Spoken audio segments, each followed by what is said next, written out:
Hi guys, it's Night Fear, and oops, sorry, I'm still trying to fix my camera a little bit. I'm coming on today to update you on how I'm doing on the hashtag 50 a day November. And I'm actually still doing pretty good. I don't know if you can tell, my voice is a little weird because I've been sick. I don't know what it is, a cold, something, I don't know, but so that's why I haven't been able to film the last couple days. I was going to wait another day, but I've already got 4 days that I'm behind, and so I thought I'd go ahead and try. I'm also going to try to do a couple of readathons, update on that, wrap-ups, but I'm not sure. It depends on how this video goes, if I do those today or, excuse me, wait till I feel a little better. So anyway, let me go ahead and update you on what I've been reading. So, on November 8th, which was, let's see, today's, what is that? Saturday.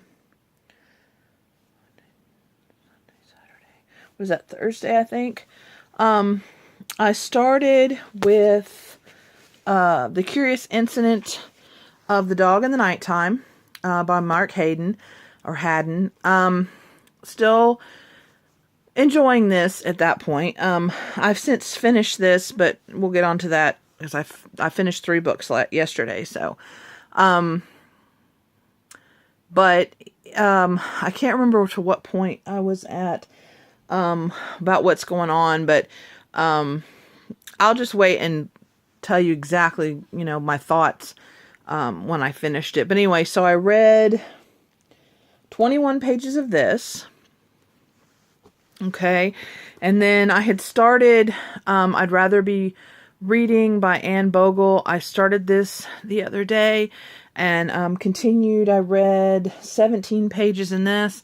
I'm liking this. I'm enjoying this. She's going into, what made her start reading, things like that, and talking a little bit more about that, and, what kind of readers we are, and just, it's really interesting, and, she's bringing up points that I didn't think about. So definitely good. And I'm reading this one for Nonfiction November. So I'm kind of excited about that. And then,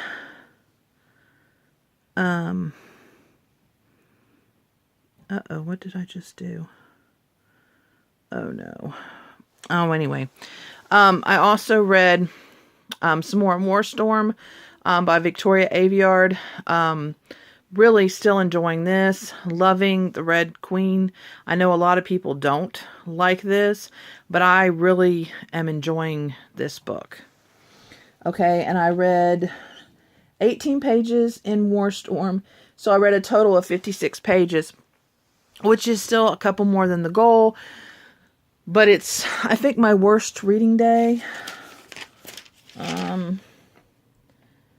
Yeah, it's my worst reading day so far. So, but that's okay. Then, Friday, which was the 9th, and this is the end of Lullathon.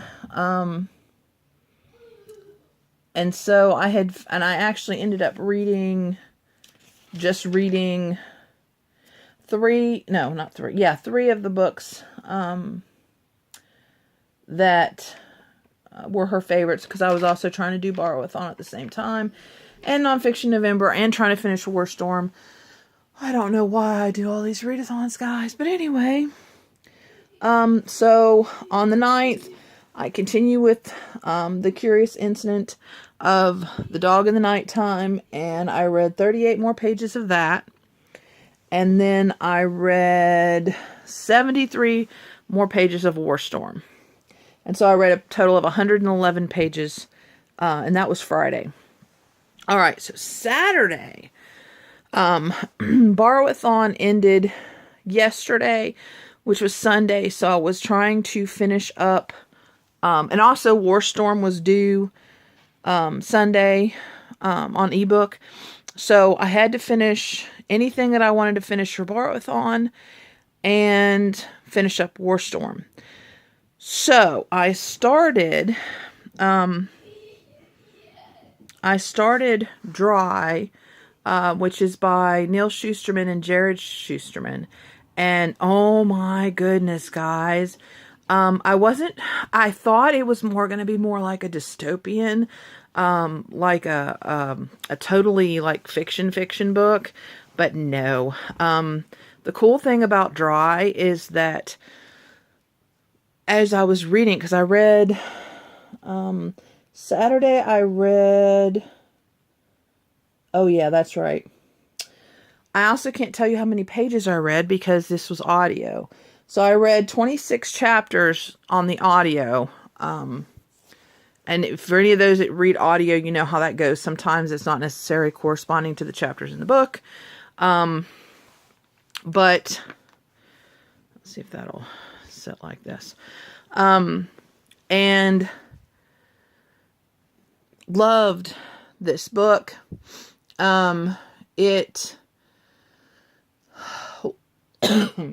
see, I should have wrote these names down. I thought I'd be able to remember them. I'm awful at remembering things. But it's about this girl and her family. She's got a younger brother. Oh my gosh, what is her name? Maybe it'll come to me. But anyway, it's this girl and her brother and her parents. And you're starting out the book, and when she turns on her mother's yells to her to tell her father that because they had just replaced the plumbing, that something's going on with the plumbing.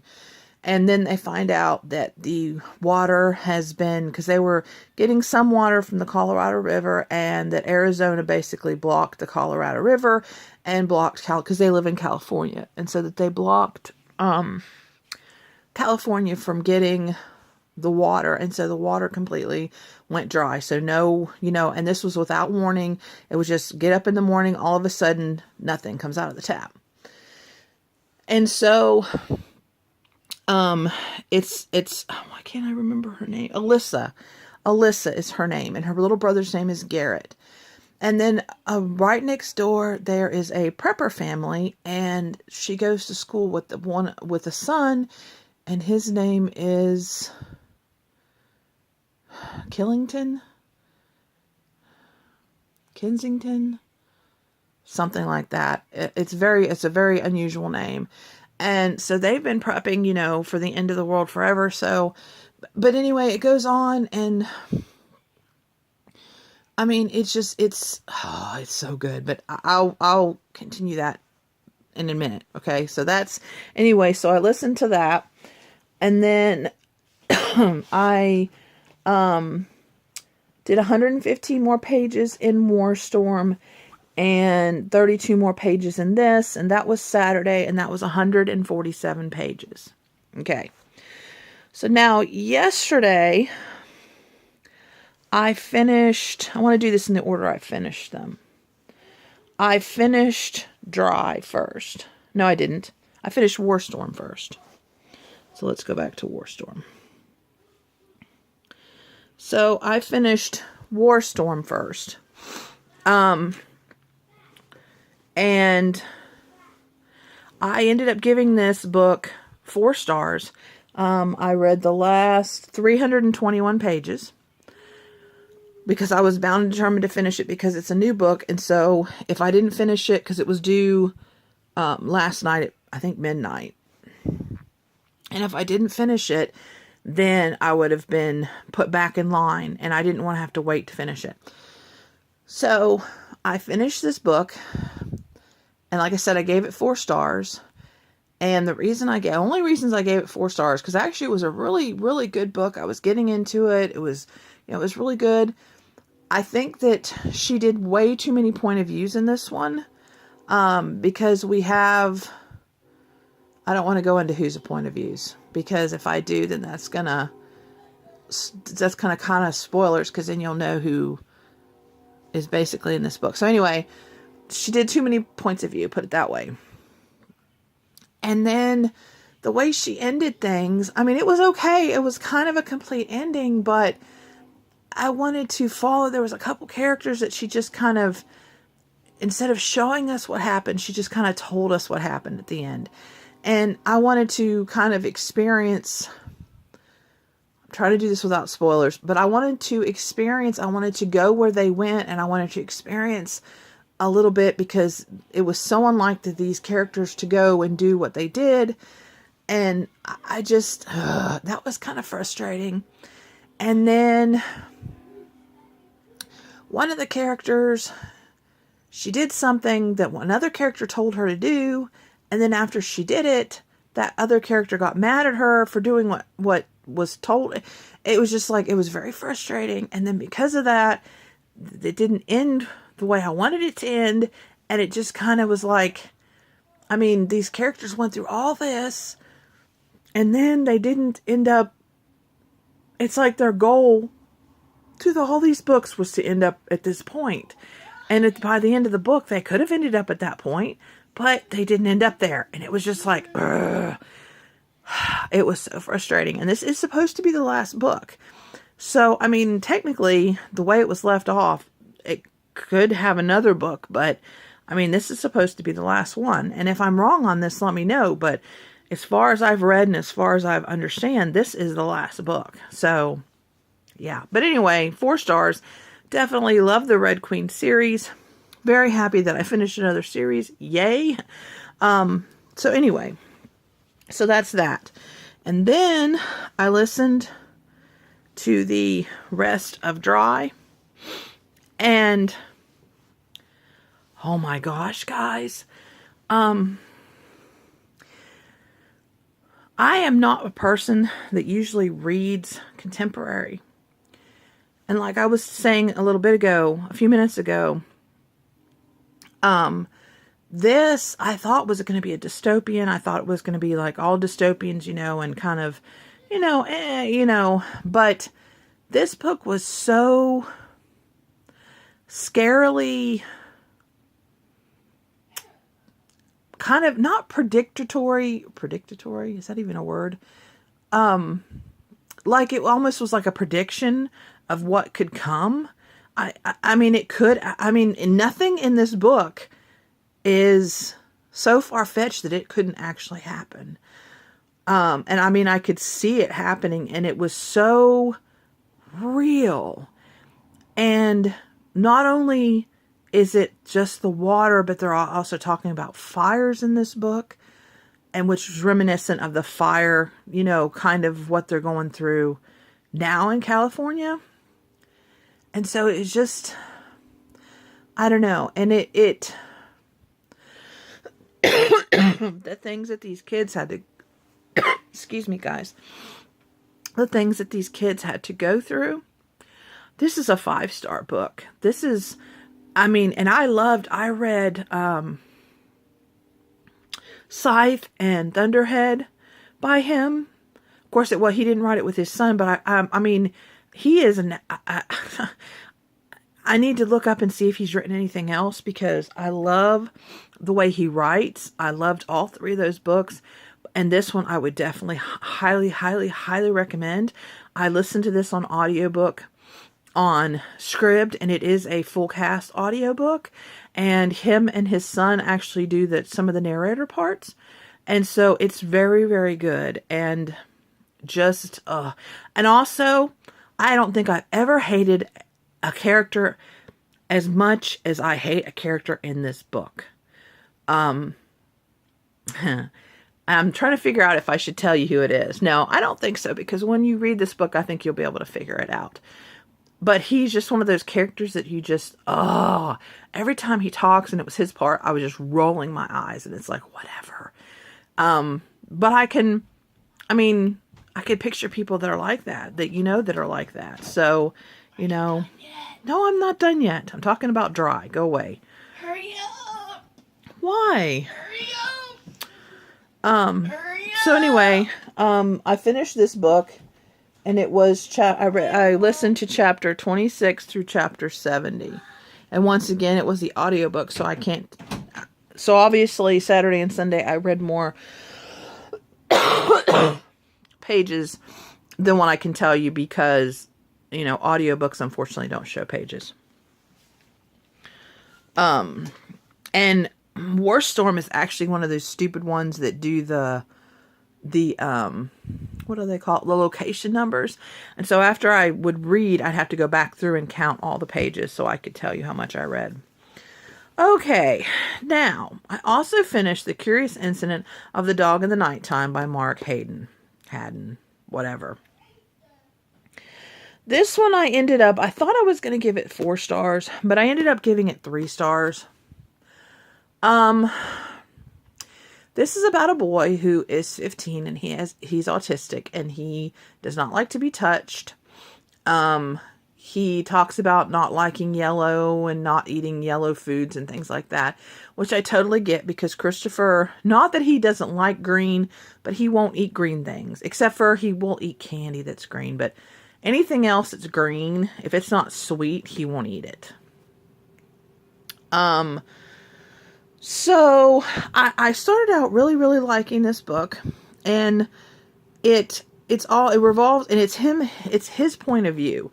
So it's like he's telling the story, and